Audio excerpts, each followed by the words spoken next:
Thank you so much. Thank you. Thank you, everybody. Please have a seat.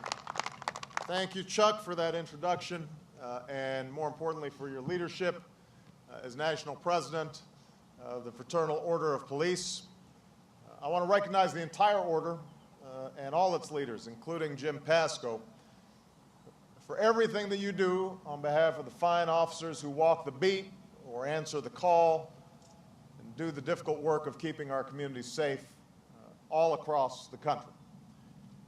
And I want to also acknowledge FOP Auxiliary President Linda Henney for the good work that she and all her members do to support the families of police officers. We're very grateful to you.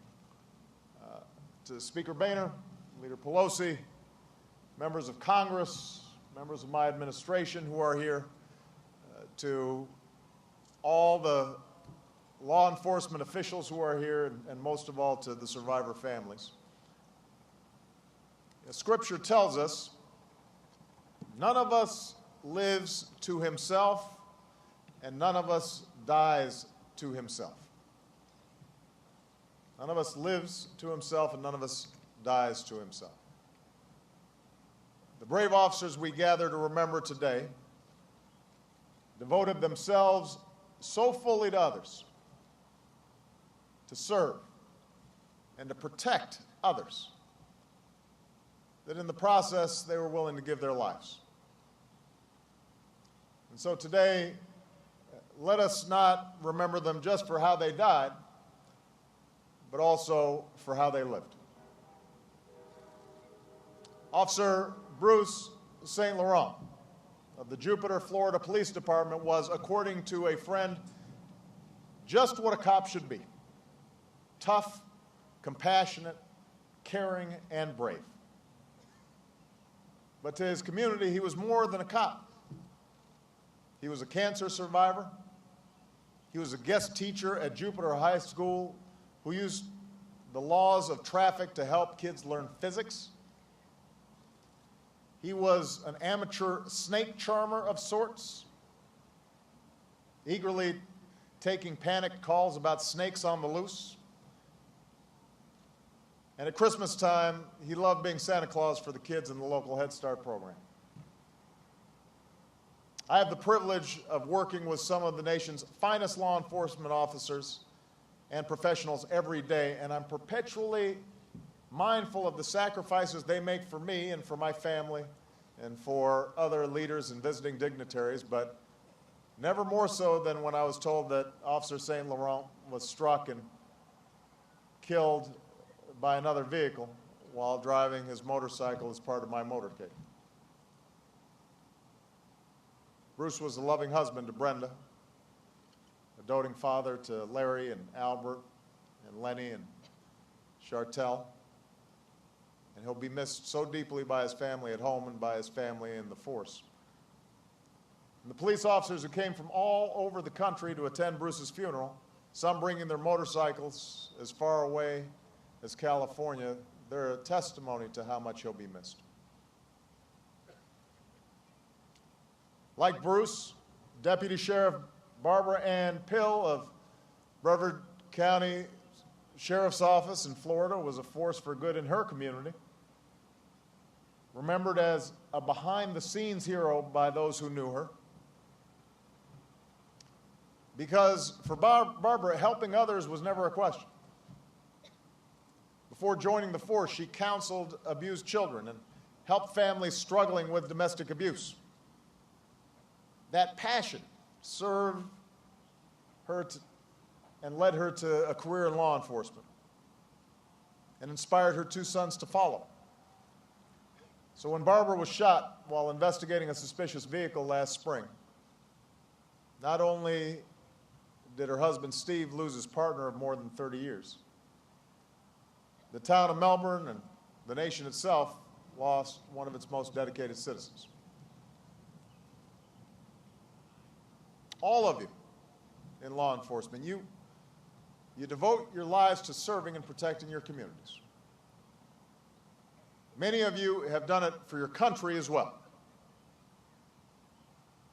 After serving 2 tours in Iraq as a Marine, Bradley Michael Fox retired with honor and followed his dream to becoming a police officer. He'd been with the Plymouth Township Police Department in Pennsylvania for 5 years when he was shot and killed pursuing a suspect last September. It was the day before his 35th birthday and 6 months before the birth of his son. Nothing will replace the enthusiasm that he brought to his job or the tremendous pride he had in his family. But today, Brad's wife, Lindsay, daughter, Cadence, and baby Brad Jr. have a living reminder of their fallen hero. That's Brad's K-9 partner, a trusty shepherd named Nick, who Lindsay adopted into the family when he retired from the force last fall.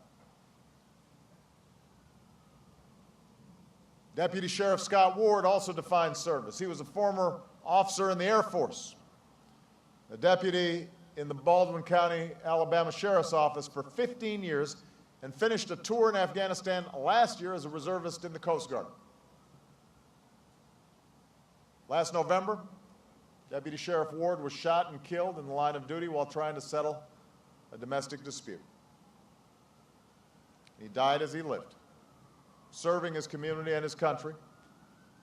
And the fact that his funeral procession stretched for miles demonstrated the thanks of a grateful nation to Scott's wife, Andrea, and his family.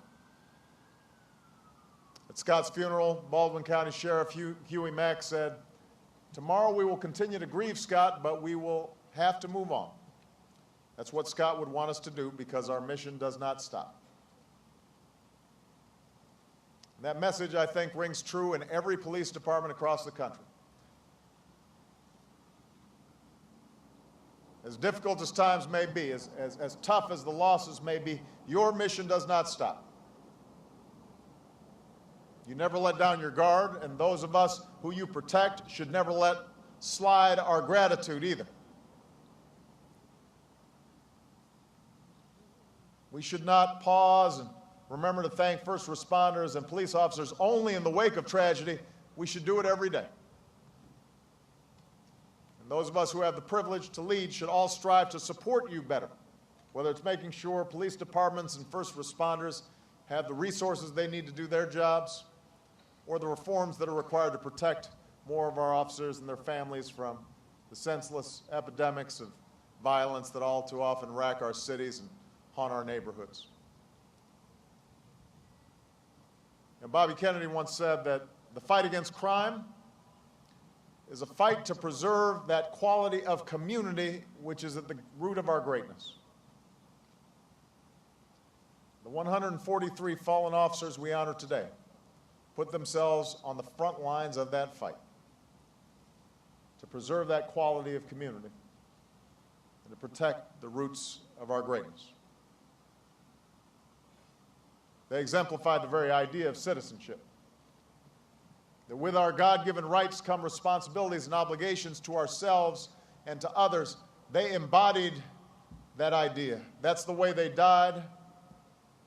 That's how we must remember them, and that's how we must live.